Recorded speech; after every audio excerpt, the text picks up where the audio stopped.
Bien, mis hermanos, gracias a Dios por este tiempo donde tiempo en el que estamos descubriendo que nuestra fe va adquiriendo cuerpo, va adquiriendo consistencia, que estamos descubriendo el secreto de lo valioso, de lo que realmente vale. Durante mucho tiempo hemos estado entusiasmados por cosas que no tienen real valor. La experiencia de la pandemia desnudó muchas de esas interpretaciones superficiales que habíamos hecho, y hoy nos damos cuenta que Dios es real. Nos damos cuenta que Dios es nuestra necesidad de fondo, y nos damos cuenta que la iglesia es valiosa, que la iglesia no simplemente hace falta, sino que la iglesia resuelve cosas. Y nos hemos descubierto trabajados por Dios en medio de una necesidad extrema, descubriendo los secretos que la comodidad no nos daba. Estamos viviendo una religión muy cómoda. Que Dios nos guarde de volver a acomodarnos, porque que Dios nos guarde de otra pandemia. Gracias a Dios por todo lo que recibimos. Vamos a orar y vamos a pedirle al Señor que nos hable, que Él exprese hoy las ideas que corresponden a nuestra necesidad de salud mental. Hermanos míos, de las cosas peor interpretadas que hay es la mansedumbre y la humildad. Ante todo, la humildad. Nosotros tenemos unas ideas tan distorsionadas de ella que vale la pena que hagamos un estudio que nos vaya metiendo en el secreto, en el poderoso secreto de la humildad, el poder que hay en la humildad, las posibilidades de humildad que hay en nuestra vida, etcétera. Hay muchas cosas para trabajar y vamos a orar para que Dios nos hable acerca de esto en esta noche. Padre eterno, gracias por todo lo que nos concedes, por esta oportunidad de estar congregados como iglesia en medio de esta comunidad, recibiendo de ti, Señor, la formación y la estructuración de nuestra vida. Gracias por la bendición que le has dado a la iglesia en todos los lugares, en todas las condiciones físicas en las que se encuentran nuestros hermanos. Gracias por el respaldo que le das a ellos en las circunstancias que tienen que enfrentar. Gracias por mis hermanos que viven en diferentes lugares del mundo y que hoy están conectados. Gracias por mis hermanos que hoy están acercándose a buscar solución para sus problemas de salud mental. Sánanos, Señor, mediante tu palabra. Estamos urgidos de tu intervención en relación con nuestras necesidades de fondo espiritual, de fondo moral, Señor, y que se expresan en las condiciones mentales nuestras que se ven muy afectadas. En el nombre glorioso de Jesucristo, Señor, te pedimos el respaldo de tus razones y la dirección de tu Espíritu, sensibilizando nuestra mente para captar el sentido del mensaje y para descubrir su validez. En el nombre de Jesucristo el Señor. Amén, amén, amén. Siéntense, hermanos, por favor.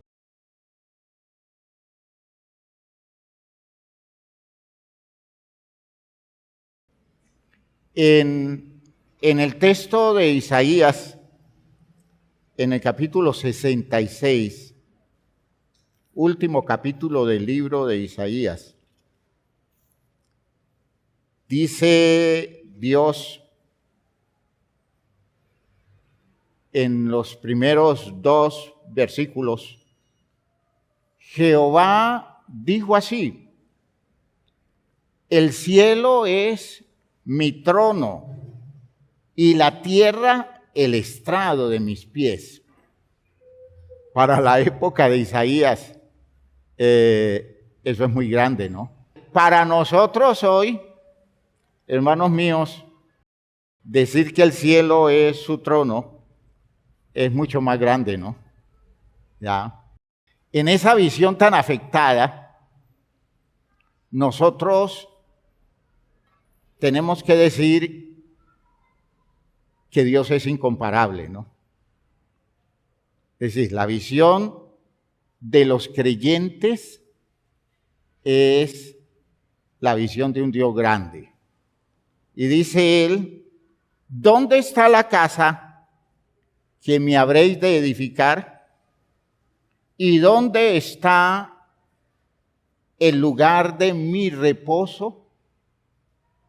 Noten que está hablando de la reconstrucción, porque este texto de Isaías corresponde a la época del regreso del posexilio, y ellos están en el plan de una reconstrucción total.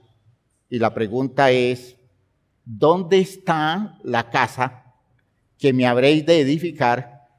¿Y dónde es el lugar de mi reposo? Mi mano hizo todas estas cosas, y así todas estas cosas fueron, dice Jehová.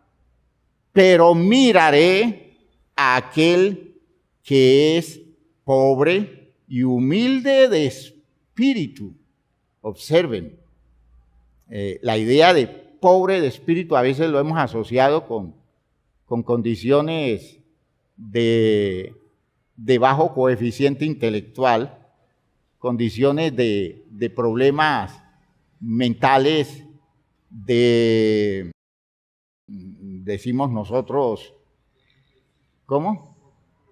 Sí, problemas cognitivos, o decimos nosotros las condiciones de una persona especial. Esos son los términos que solemos usar para hacer referencia a la idea de una persona pobre de espíritu.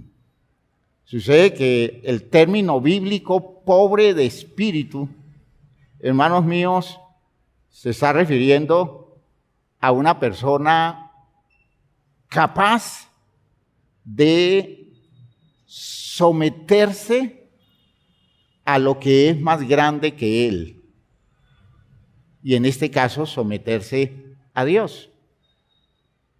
Y se está haciendo referencia a la mansedumbre, pobre de espíritu, y a la condición, como dice el texto, miraré a aquel que es pobre y humilde de espíritu, que tiembla a mi palabra.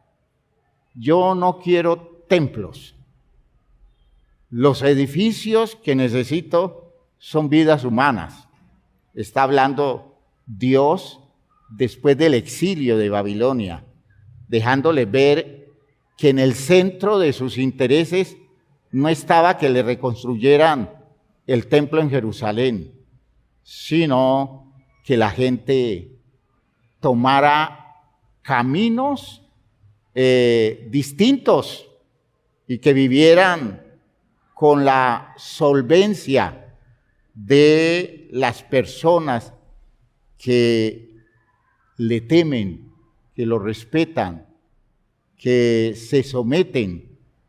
Por tanto, dice él, no me hagan casa, yo estoy pendiente de aquel que es pobre y humilde de espíritu, que como consecuencia tiembla a mi palabra.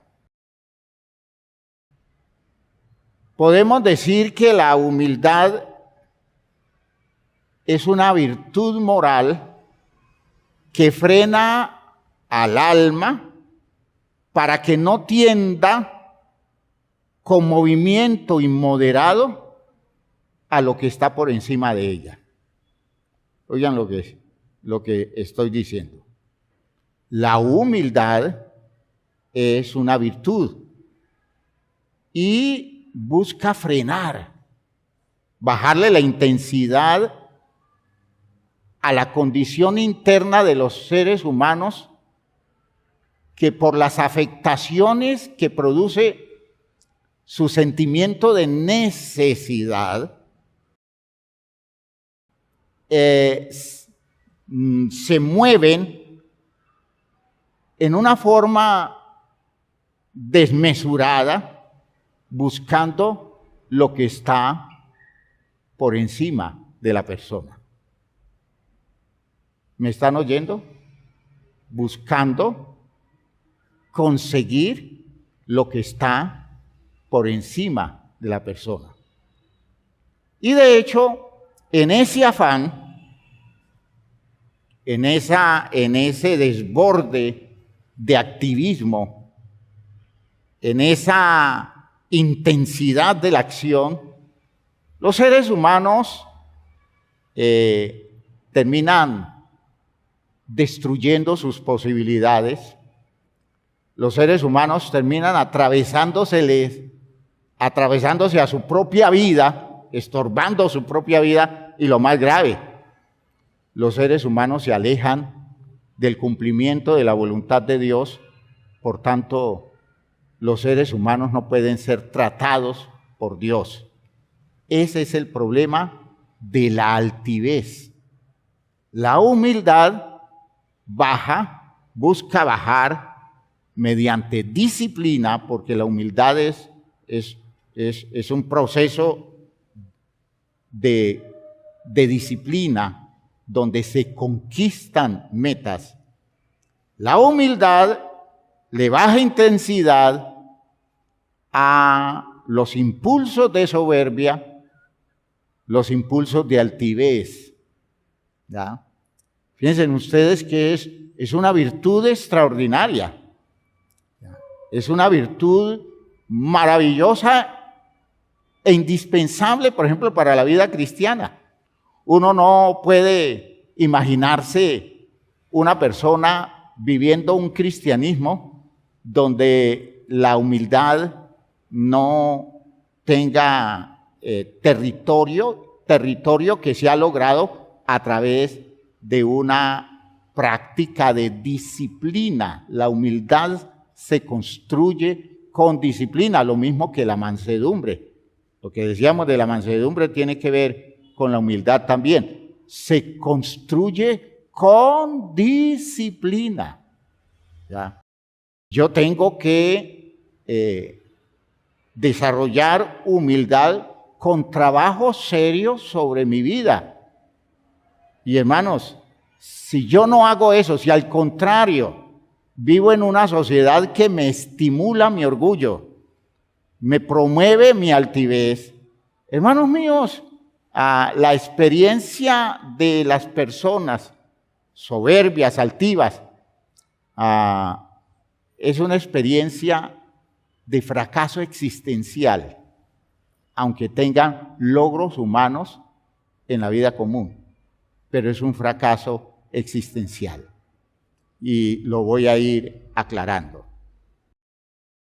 La humildad es la virtud que frena el deseo desordenado de la propia grandeza.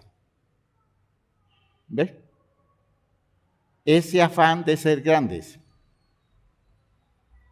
expresado como la necesidad de ser importantes,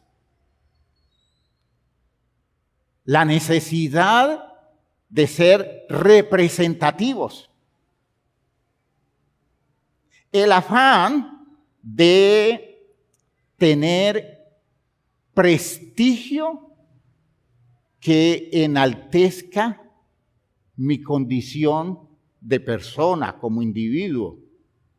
Todas esas cosas que se expresan como necesidad, porque la gente las vive como necesidad. Todas esas cosas, hermanos míos, son las que la humildad trata de bajarle el tono, de bajarle su fuerza. De hecho, una persona humilde es una persona que tiene una voluntad fuerte, ¿no? Los humildes, oigan, los humildes tienen voluntades fuertes, ¿ya? Los humildes tienen la humildad emparentada con otra virtud que se llama templanza, ¿ya? Eso es condición de humildes. La gente humilde es templada. ¿Qué quiere decir? Tiene control sobre áreas de su propia vida.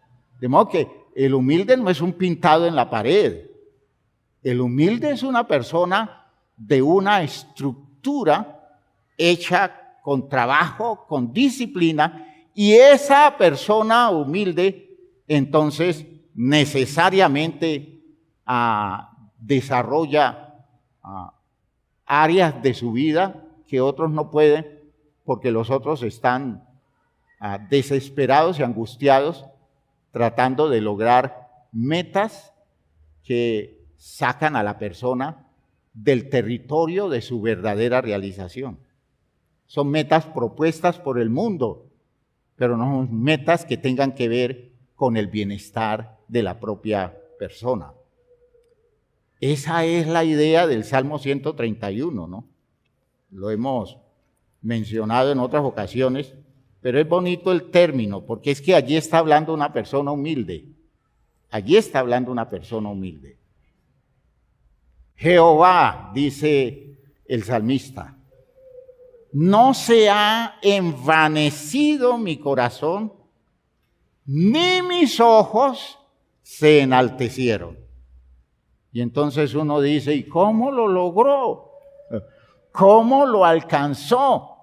No enaltecer, no permitir que se le enalteciera su corazón y tuviera una visual de altivez. ¿Cómo? ¿Ven ustedes? Es la condición de una persona humilde. No se ha envanecido mi corazón, ni mis ojos se enaltecieron, ni anduve en grandezas, ni en cosas demasiado sublimes para mí. Esta es la propuesta de vida humilde. ¿Sí? Ahora, esto no lo hace todo el mundo. Esto lo hace quien se ha trabajado, quien se ha dejado trabajar y quien se trabaja a sí mismo. ¿Ve? Dice, en verdad que me he comportado y en mi necesidad he acallado mi grito de angustia. Dice, en verdad que me he comportado y he acallado mi alma. ¿Ve? Le he quitado a mi condición de persona el afán desesperado por lograr solución del sentimiento de mi necesidad de grandeza, del sentimiento de mi necesidad de prestigio social, de mi necesidad de poder, de mi necesidad de control, de mi necesidad de tener respetabilidad social, de tener importancia. ¿Ya? Y lo voy a decir en los términos del siglo XXI. Mi necesidad de tener plata y de moverme en esferas sociales que me hagan ver grande y me hagan ver importante. Nosotros, si no nos trabajamos, esa es la necesidad que tenemos. Cuando yo escucho a la gente pobre hablar tan feo de los ricos, digo yo, el día que tenga plata, vamos a ver cómo se va a comportar. Porque a veces se habla de ellos porque no se tiene el lugar de ellos. Pero apenas se abra la puerta, nos convertimos en personas arribistas por naturaleza. Y entonces nos pegamos a ese medio desconociendo el valor del otro medio al cual pertenecimos, pero ya no somos de allá, porque ahora tenemos importancia, ahora tenemos prestigio. Esos son los manejos de las iglesias que uno dice espiritualmente hace mucho daño, pero la malicia de los líderes es enorme. Tocarle el ego a la gente. Cuando yo hago un culto para profesionales, eso es lo que estoy haciendo. Tocarle el ego a la gente, ¿ya? Y hacerles sentir que ellos son más importantes que los que no lo son. ¿Ven ustedes? Es un manejo elaborado a convertirlos en un círculo de cercanía al liderazgo en función del dinero que tienen o de lo que pueden aportar. Hermanos míos, todo eso es una demostración que la gente, de hecho, no tiene estructura de humildad. No tiene estructura de humildad. ¿Me están oyendo bien lo que estoy diciendo? Porque no se ha trabajado y porque así silvestres llevan una vida donde los logros existenciales no tienen nada que ver con su bienestar de orden moral o de orden espiritual, aunque sí logren muchas cosas en su bienestar físico. Por eso, hermanos míos, qué problema tan serio es la indisciplina de la gente en campos como este. Mucha indisciplina. Y hablo aún de la gente religiosa, pero mucha indisciplina.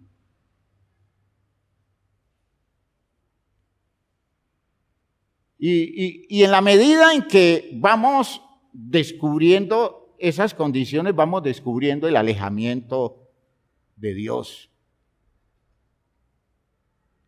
Por eso decimos que la humildad es la virtud que frena el deseo desordenado de la propia grandeza y conduce al ser humano al amor de su propia realidad.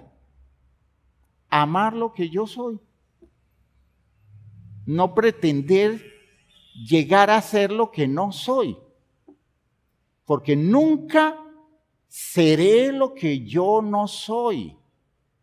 Escuchen lo que estoy diciendo. Nunca seré lo que yo no soy. No importa el esfuerzo que haga, no importa los logros que obtenga, yo a duras penas puedo llegar a ser lo que soy.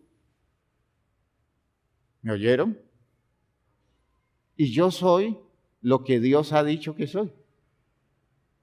No lo que puedo llegar a ser, es lo que Dios ha dicho que soy. Ahora, yo puedo vivir muy por debajo de eso, pero nunca podré vivir por encima de eso. Porque entonces estoy viviendo una falacia, una mentira, estoy elaborando unos criterios existenciales que nada tienen que ver con mi realidad. Y no importa lo que haga, no importa lo que represente, nunca seré más de lo que soy, probablemente siempre seré menos de lo que realmente soy. Viviré por debajo de lo que soy, buscando ser lo que no soy. Aunque la mona se vista de seda, mona se queda. Hermanos míos, no hay manera de lograr que nosotros seamos una cosa distinta de lo que Dios ha presupuestado. ¿Me han oído bien, hermanos míos? Nunca seremos una cosa distinta de lo que Dios ha presupuestado. Lo sorprendente es que cuando somos conscientes de eso, cuando lo descubrimos, cuando recibimos esa revelación, hermanos, a nosotros nos parece extraordinario eso. Y entonces nos damos cuenta de que yo no necesito otra cosa sino lo que soy y vivir a la altura de lo que Dios me ha dado. Aleluya. ¿Y cómo se llama eso? Humildad. Esa es actitud humilde, que no es rebajarse, porque es que la gente dice, es que los humildes se tienen que rebajar. No se rebajan.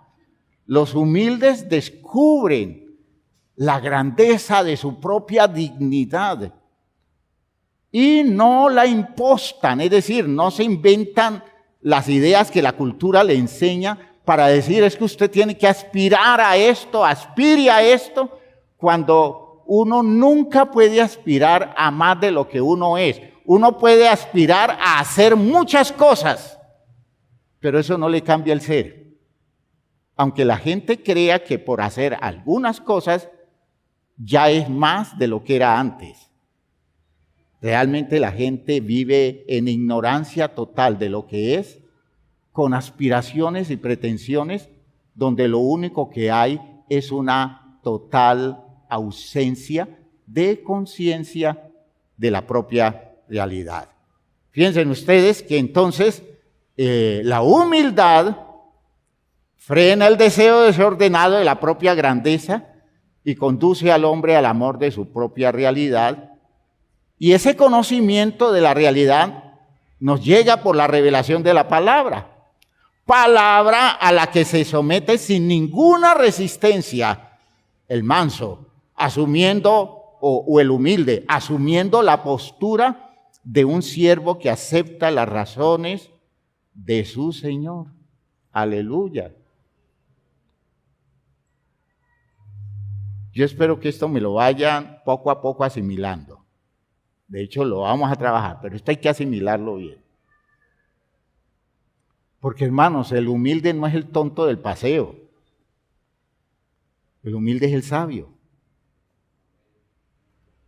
La persona humilde no le quema energías a lo que no va a resultar en nada en relación con su propia vida.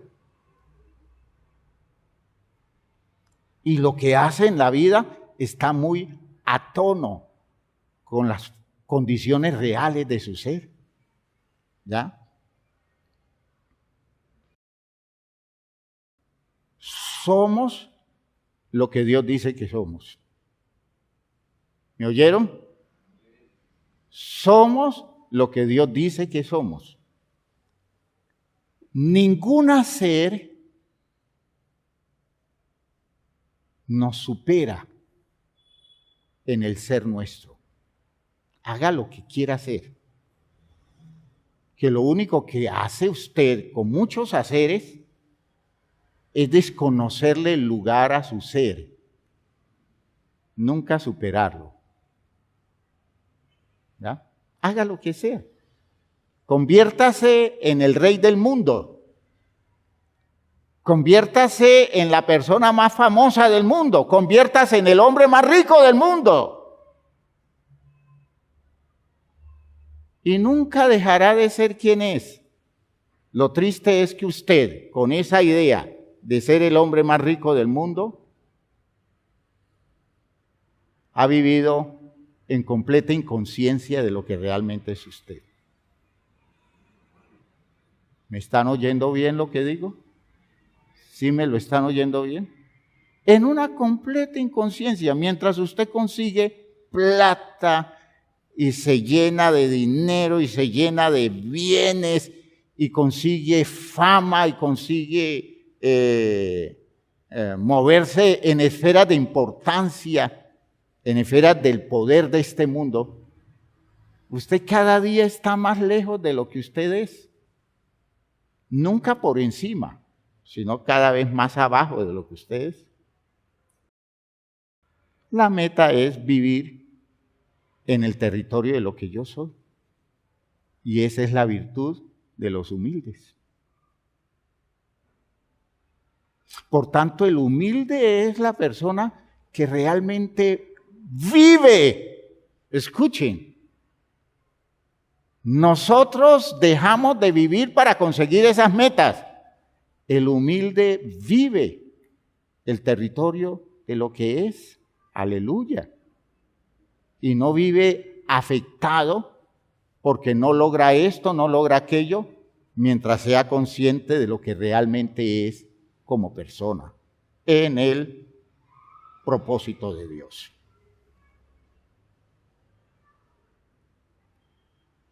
Yo sé que esto les está dando vuelta en la cabeza, ¿no? Les está dando vueltas, pero se va a ir aclarando. Hermanos, ante el orgullo, que es una desviación de dos tendencias legítimas suyas, cuando usted vive en su verdadera persona, cuando usted vive consciente de lo que usted es, hay dos cosas legítimas. Que usted tenga una saludable autoestima, ya lo vimos, ¿no es cierto? Eso es legítimo, suyo. Usted descubre usted quién es y usted tiene una autoestima enorme, es decir, usted ama en forma saludable lo que usted es, porque lo ve valioso, lo ve significativo. Dos cosas, valioso y significativo.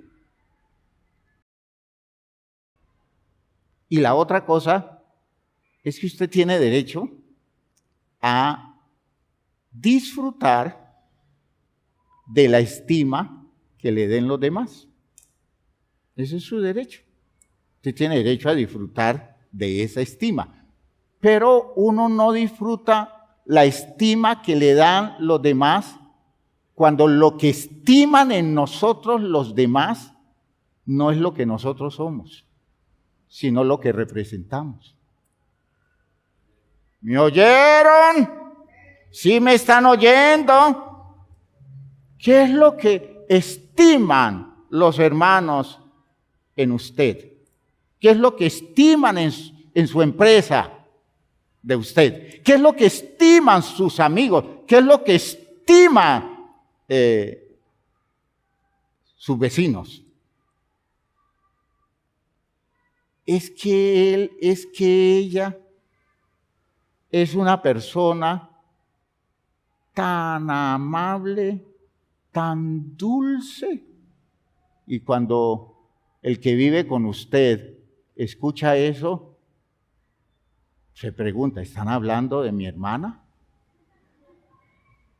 No puede ser. ¿Estarán hablando de mi hermano? ¿Estarán hablando de mi papá? ¿Y a qué persona han conocido? Porque él no es nada de eso.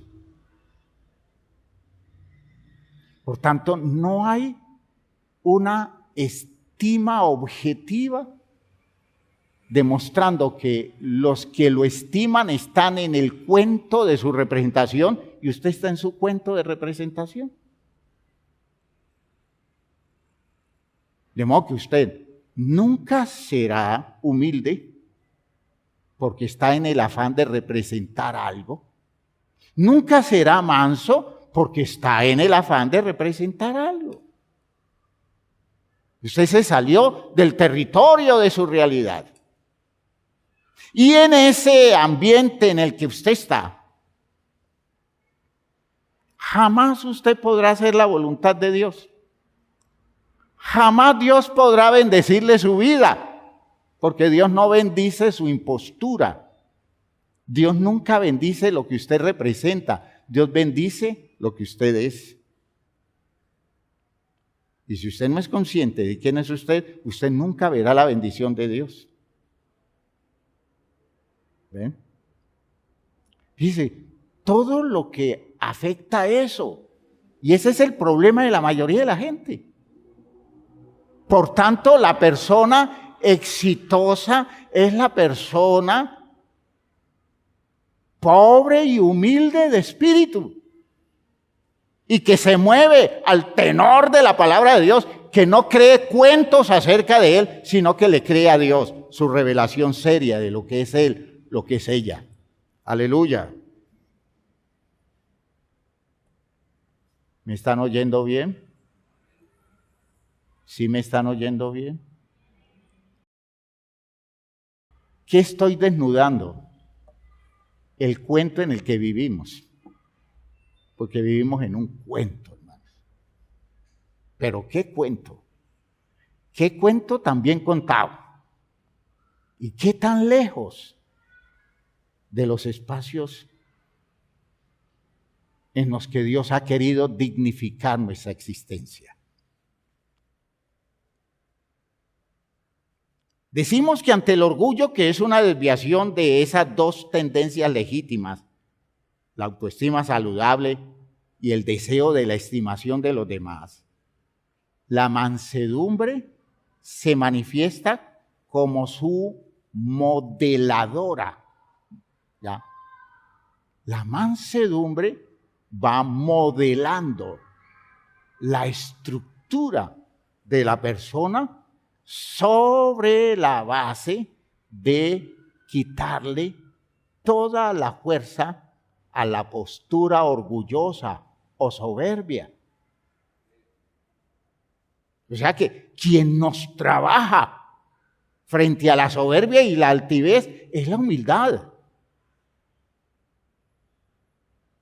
De otra forma, nosotros no tendríamos cómo trabajar la soberbia, cómo trabajar la altivez, cómo trabajar el orgullo. El orgullo no nos lo trabajan de afuera. A nosotros nadie nos trabaja el orgullo. Lo trabajamos nosotros mismos. Y para eso necesitamos desarrollar la solvencia de la humildad. Gloria a Dios. Gloria a Dios. Me alegra que estén tan concentrados. Porque yo sé que muchos están preguntando por dónde es que va esto. Abran la mente y se darán cuenta que este no es el cuento común que nosotros manejamos cuando le decimos a una persona, sea humilde. ¿Cómo lo va a hacer si nunca se ha trabajado? ¿Cómo lo va a hacer? A veces nosotros como padres de familia, todo lo que damos es lo que tenemos. Y criamos a nuestros hijos para que sean tan altivos, tan soberbios, tan orgullosos como nosotros hemos sido. Y hago una claridad que más tarde lo explicaré mejor. Cuando yo pretendo confundir mi complejo con humildad, es más grave. Hay gente acomplejada, pero no humilde. Es decir, hay gente que se ve menos que lo que debe verse y se siente mal frente a los demás porque los ve superiores. Eso no indica humildad. Eso es un problema que es una salida del orgullo. Es una expresión del orgullo. Un orgullo con menos elementos de juicio para establecerse seriamente. Entonces aparece el complejo. Por ejemplo, una expresión de orgullo muy común en nosotros es creer que los errores que hemos cometido son los errores más graves que Dios no nos los puede perdonar. Y hay gente que vive todo el tiempo acusándose porque no es capaz de creer que Dios lo pueda perdonar. Esa es salida de orgullo. Y se necesita ser humilde para recibir el perdón de Dios. ¿Me están entendiendo? Fíjense que son efectos. Por esa razón, hermanos míos, cuando decimos que la mansedumbre le da tono a la vida, bajándole la fuerza al orgullo, llevando a la persona a sostenerse en una autoestima válida y llevando a la persona a aceptar porque ese es otro problema serio del orgullo, que nos queda difícil aceptar el aprecio de los otros. Porque todo el tiempo le estamos colocando inconveniente al aprecio de los otros. Porque no creemos en el aprecio de los otros. Porque por otro lado, no vemos mucho que pueda apreciar la gente en nosotros. Y por eso hablamos así tan descomedidamente. A veces yo cuando escucho las ironías, las actitudes crueles de la gente hablando, yo digo, esa pobre visión de su vida relacional con los demás, porque ataca los espacios de la benignidad que les rodea, porque todo el tiempo está viendo en los demás maldad, agresión, mala voluntad, todo el tiempo se está viendo víctima de las actitudes de los demás, nunca ve en nadie algún interés positivo por su vida, y si lo ve por un tiempo fácilmente juzga, fácilmente cae en ese juicio de interpretar equivocadamente la buena voluntad de los demás por ciertas situaciones que no se entienden fácil. Y uno ve que hay gente que termina no creyendo en nadie y todo el tiempo atacando todo y todo el tiempo agrediendo todo. Eso es un problema de orgullo, eso es un problema de soberbia. De hecho, eso es un problema de ausencia de humildad, falta de disciplina en la estructura de su vida. Ay, hermanos míos, que Dios tenga misericordia de nosotros. Porque, hermanos, nosotros hemos hecho de nuestra vida un infierno. Tremendo infierno de nada. De nada, es la experiencia de Adán y de Eva, según el texto. Dios la más buena voluntad con ellos, dándoles todo, rodeándoles, buscándolos para estar con ellos, y ellos huidizos, y ellos esquivos y sospechando de Dios. Y la gente dice, no, pues eso fue lo que hizo el diablo. El diablo fue quien les sembró eso, pues el diablo estaba en la cabeza de ellos.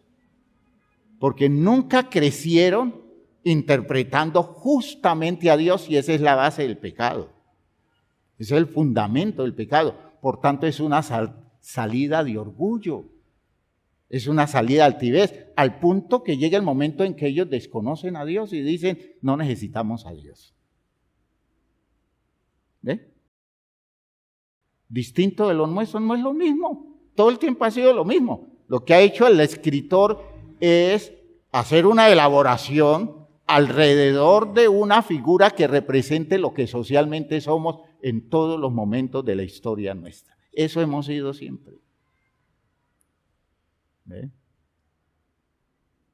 Porque nunca aceptamos la propuesta de Dios acerca de nosotros y siempre creemos que es que Dios nos tiene inquina, Dios nos tiene envidia, si es que creemos en la posibilidad de un Dios, y para evitarnos todo eso, preferimos no creer en Dios y absolutizar todos los enfoques que nosotros demos, y de esa forma convencernos ilusamente de que mi razón es totalmente respetable. Siglo XXI, posmodernidad. ¿Ya? Entonces, por favor, entiendan, la humildad es un nivel de estructura. La humildad no es una cosa que yo elaboro como un sentir. La humildad es un nivel de estructura. Por eso podemos decir,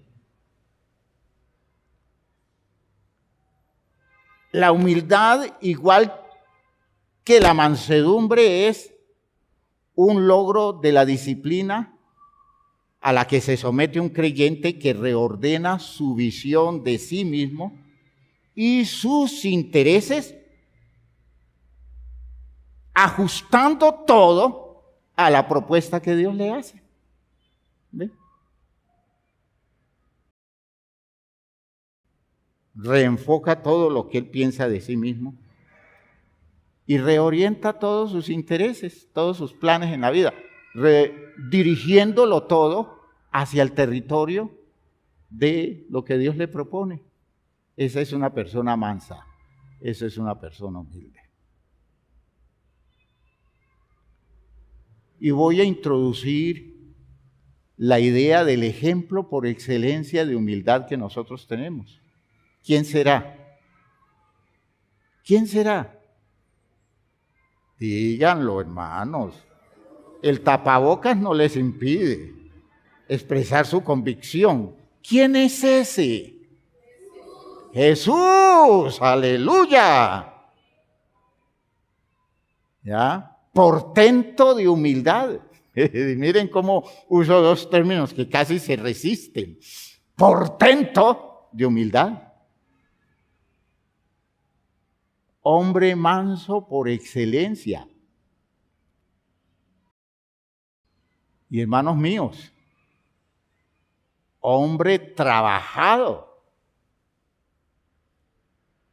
con disciplina, hasta lograr la meta de su perfeccionamiento para llegar a ser el Cristo. ¿Sí? Y por lo que padeció, ¿qué? Aprendió la obediencia. Y habiendo sido perfeccionado, vino a ser autor de eterna salvación a los que le obedecen.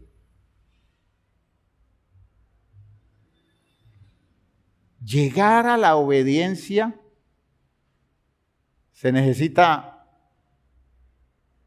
un proceso de estructuración en la humildad para que la humildad someta todo lo nuestro al presupuesto de Dios. ¿Sí? Oigan lo que estoy diciendo. Hay una escuela que nos lleva a estructurar la humildad y con la humildad vamos construyendo todas las posibilidades de nuestro ser, superando la soberbia, la altivez, el orgullo, el amor propio. Ya los hemos mencionado a todos ellos. Superándolos bajo la disciplina de la humildad para poder llegar a obedecer a Dios, porque de otra forma nunca obedeceremos. Nunca se obedece si uno no se somete a un régimen sustentado por la humildad. ¿Ya? Nunca obedece. Usted puede hacer, en otra ocasión les decía, yo creo que era a ustedes, que uno puede hacer las cosas que Dios manda, pero no por hacer las cosas que Dios manda está haciendo la voluntad de Dios. ¿Me están oyendo lo que estoy diciendo?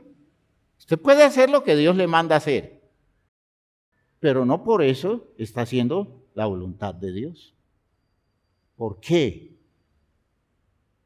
Porque no es humilde. Porque se ve sometido a un régimen que no lo gusta. Lo hace porque se lo mandan. Lo hace porque por otro lado le tiene miedo a Dios. Lo hace porque le conviene, pero no lo hace en el espíritu que Dios se lo propone. Por tanto, hace lo que Dios manda, pero nunca la voluntad de Dios.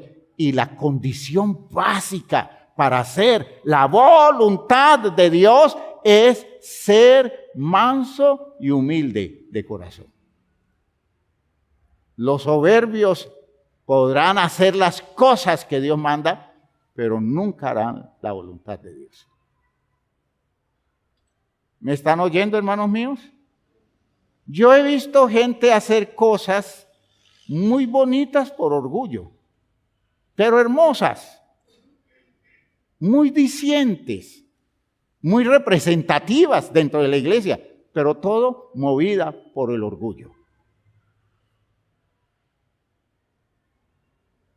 por su vanidad, por su sentimiento de importancia. Y entonces hizo lo que Dios manda, pero todavía no hace la voluntad de Dios, porque necesita ser trabajado en la humildad. Por tanto, ese es un problema de salud mental muy serio, hermano. Es la razón básica de la locura.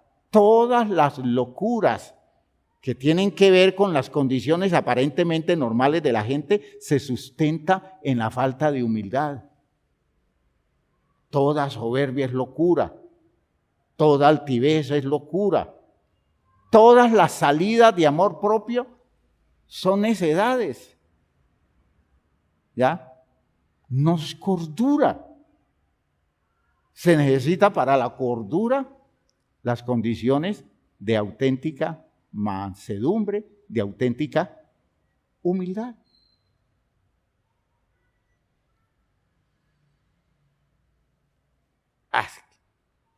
Qué lío después del aniversario tener que uno hablar estas cosas.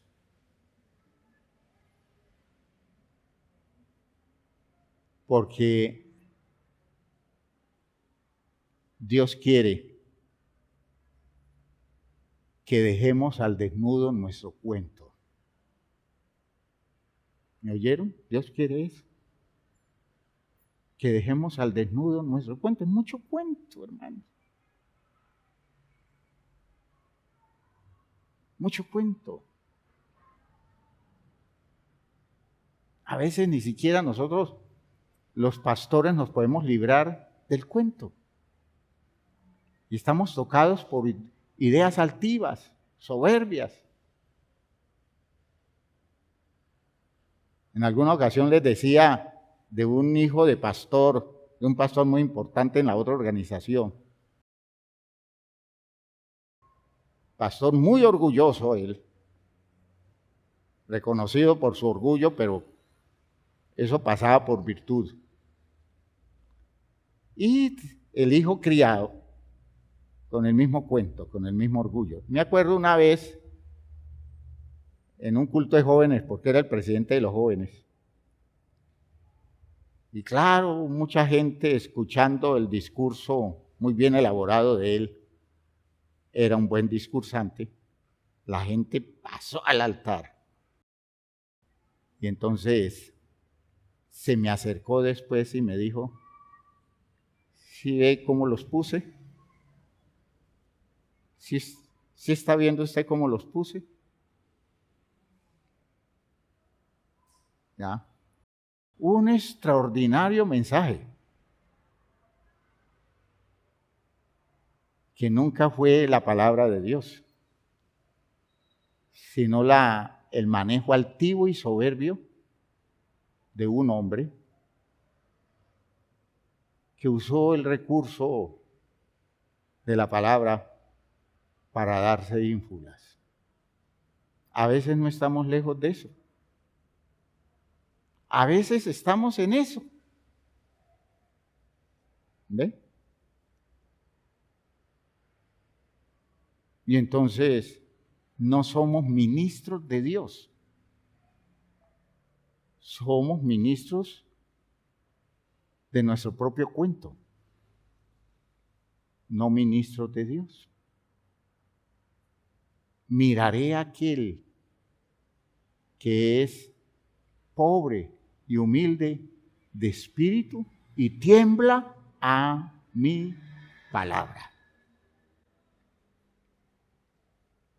La humildad se expresa o expresa la capacidad de un ser humano para ajustar todo su ser para actuar en la vida como una persona que obedece la voluntad de Dios en relación con su propia existencia, o para sacar adelante un proyecto divino que demanda compromiso, superando sus propios intereses. De las cosas más terribles que tenemos nosotros respecto a los programas de Dios es librar nuestro accionar de nuestros propios intereses y dejar todo dedicado a los intereses de Dios, al programa de Dios, a la propuesta divina. Yo no puedo mezclar con el programa de Dios los intereses míos. En ese momento, esa mezcla le está quitando el espacio que le pertenece al proyecto de Dios. Y estoy haciendo mi propio gusto, mi propio deseo en un territorio que solo le corresponde a la voluntad de Dios. ¿Qué logra eso en mí? La humildad. La humildad. Eso lo logra la humildad. Eso no lo hago entendiendo las cosas del manejo teológico. Y es bueno que lo entienda. Y es un buen recurso. Pero una de las cosas claves de un buen mensaje es la capacidad que tiene el mensajero de excluir sus intereses en su mensaje y volverse solo portador de la propuesta divina sin contaminarla. Y eso es lo que da la autoridad del mensaje. Cuando los israelitas, cuando los judíos escuchaban a Jesús enseñar, ellos percibían la particular entrega de Jesús a las razones de Dios, marginando sus propios intereses del plan de Dios.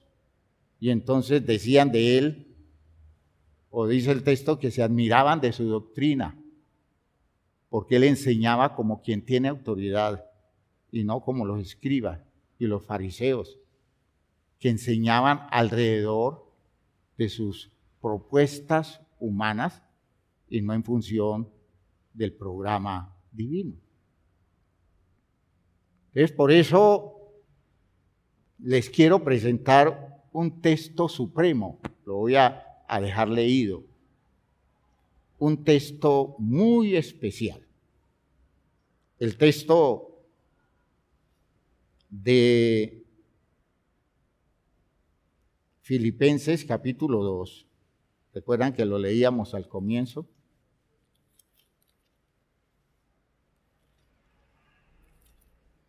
Cuando pido que lean un texto, es porque tengo la esperanza de llegar en el mensaje a él. A veces no alcanzo a llegar y entonces quiero dejarles claro la validez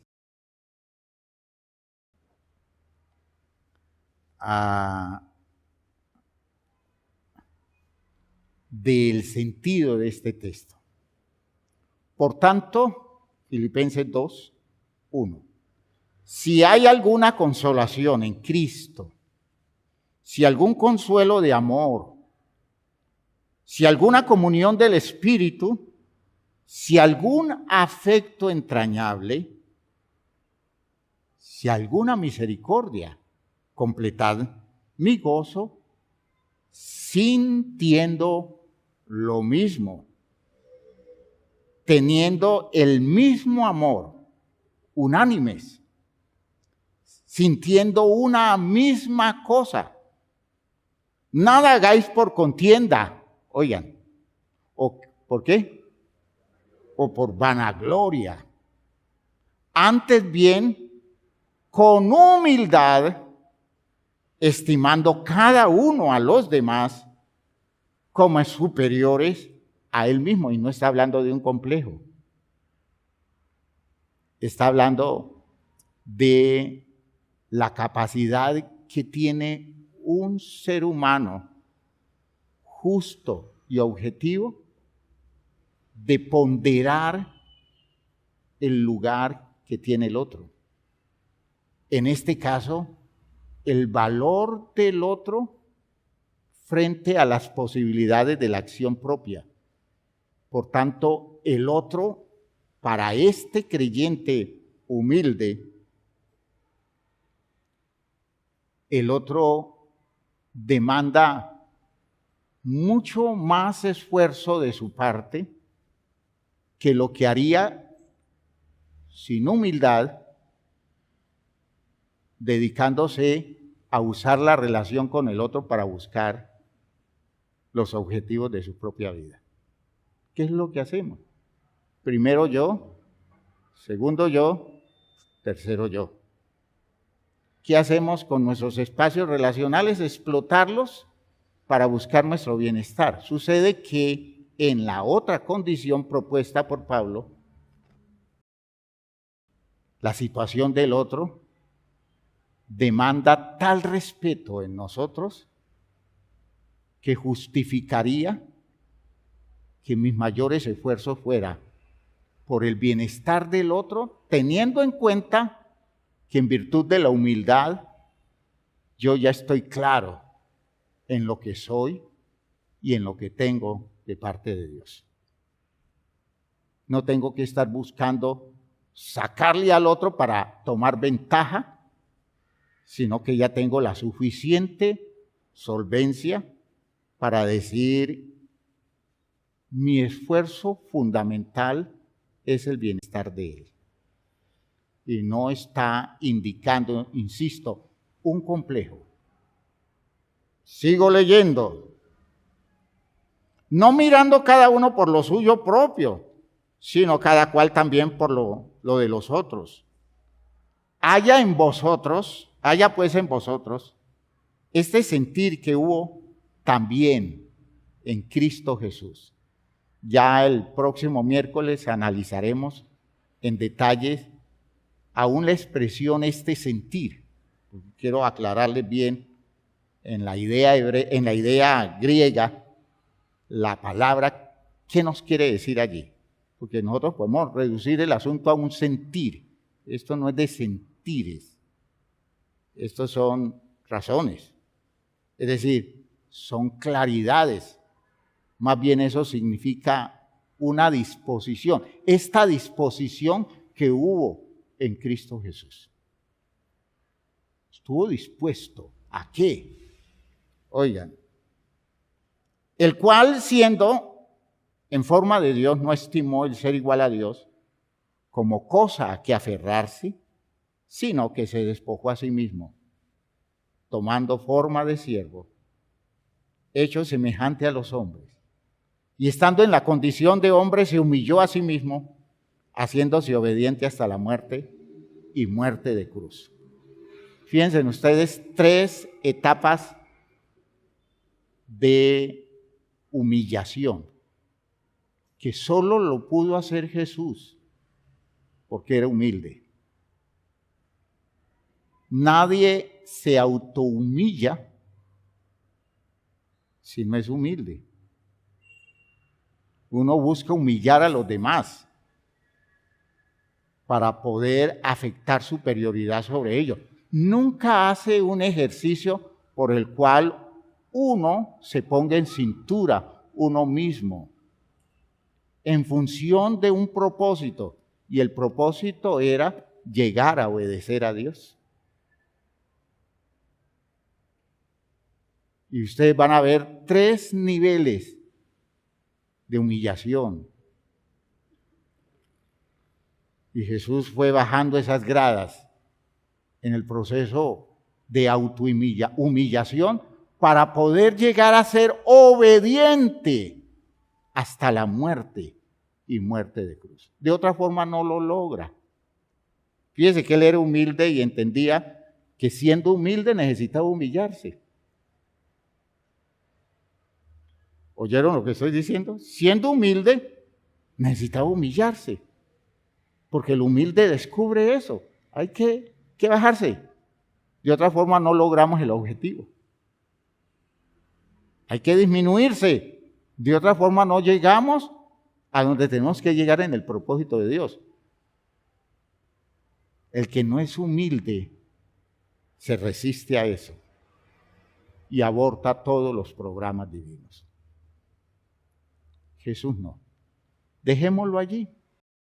Dejémoslo allí. Y vamos a dedicar tiempo para orar, ¿no?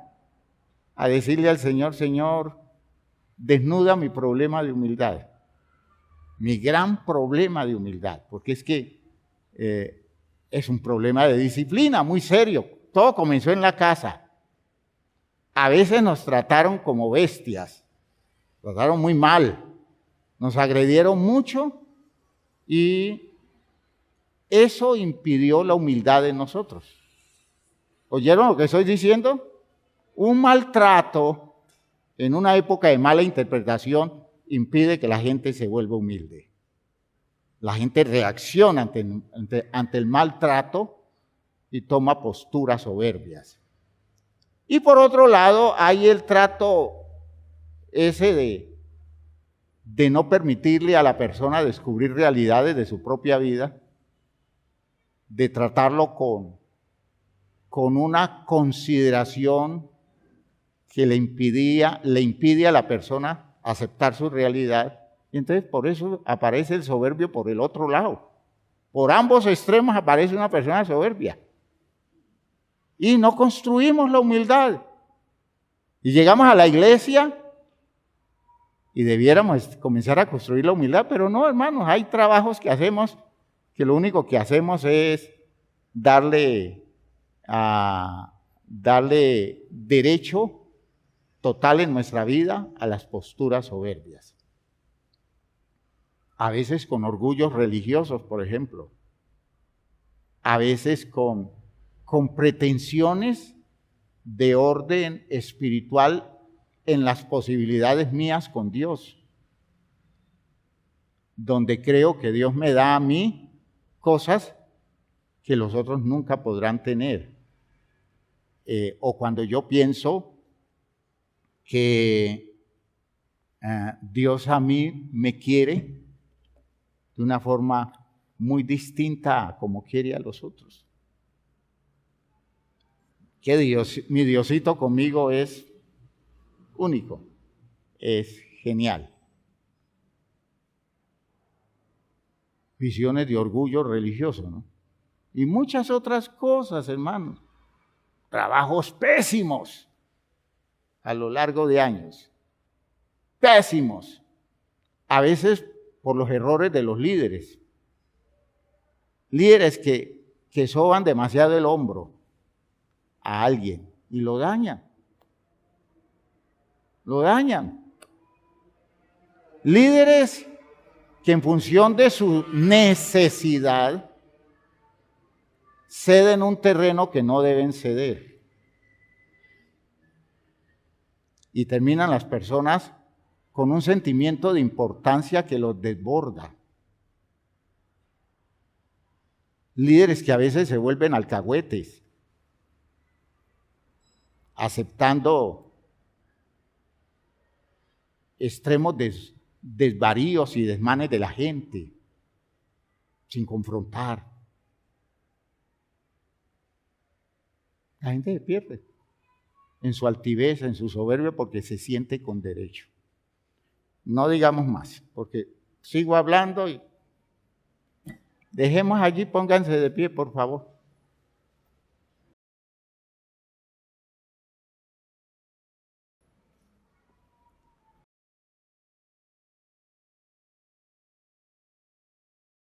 Creo en el poder de Dios,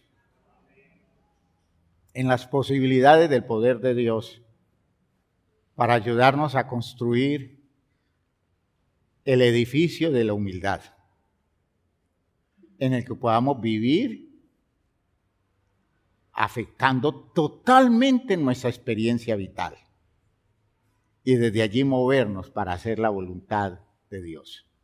Padre eterno, gracias por esto que nos has dado hoy, por esta claridad que has abierto o estás abriendo ante nuestros ojos, por esa posibilidad que tenemos de visualizar el proceso en el que quieres involucrarnos,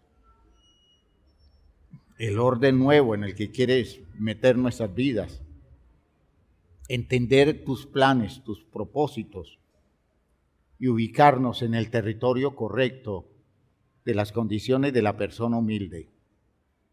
Ayúdanos, Señor, porque estamos tocados por un espíritu equivocado, tocados por un sentimiento de necesidad mal trabajado, mal orientado en la existencia. Estamos totalmente, Señor, desubicados en el manejo de nuestros intereses, en esa visión objetiva de lo que debemos ver en nosotros respecto de tu propósito con nosotros.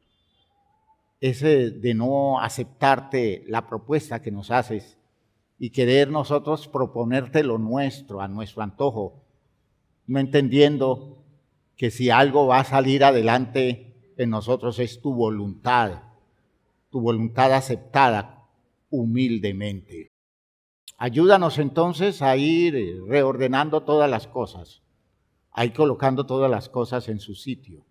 Ayúdanos, Señor, a ir replanteando tantas formas de vida que estorban, que dañan, que alejan de ti.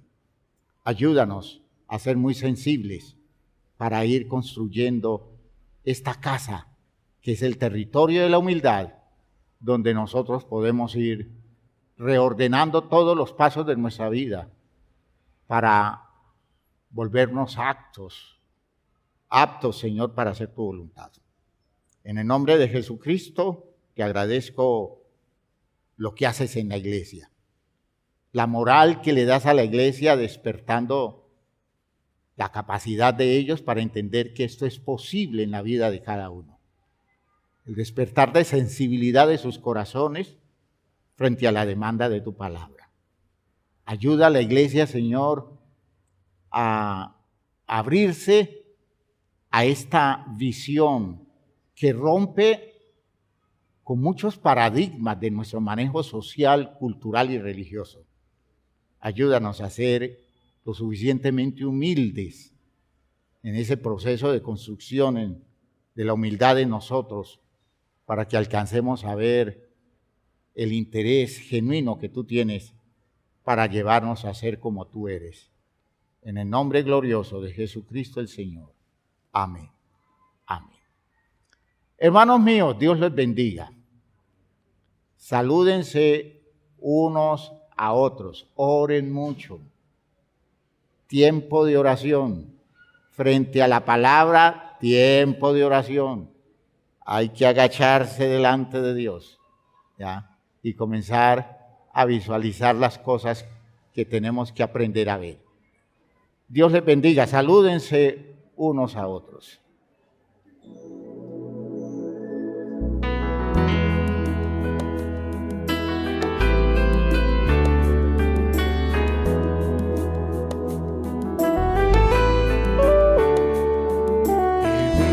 En un mundo a la deriva sin control, en medio de una sociedad sin rumbo y dirección, mas siempre habrá esperanza y un futuro siempre habrá, si en nuestro Dios confiamos y en su iglesia hallamos paz.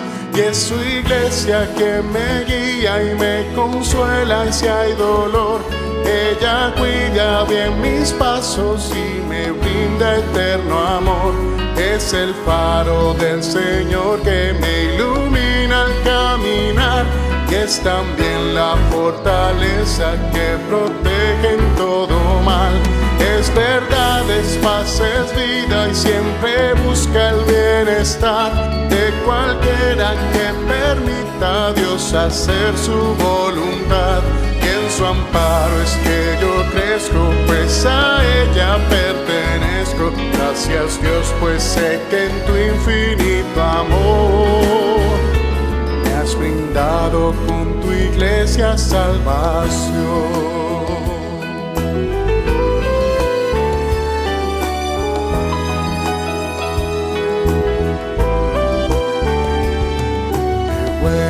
entender lo que la iglesia puede hacer.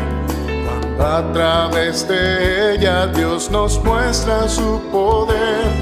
Y es tiempo de que todos seamos focos de su amor, para hacer en nuestro mundo parte de la solución. Y es su iglesia que me guía y me consuela si hay dolor. Ella cuida bien mis pasos y me brinda eterno amor. Es el faro del Señor que me ilumina al caminar, y es también la fortaleza que protege en todo mal. Es verdad, es paz, es vida y siempre busca el bienestar de cualquiera que permita a Dios hacer su voluntad. Y en su amparo es que yo crezco, pues a ella pertenezco. Gracias Dios, pues sé que en tu infinito amor me has brindado con tu iglesia salvación.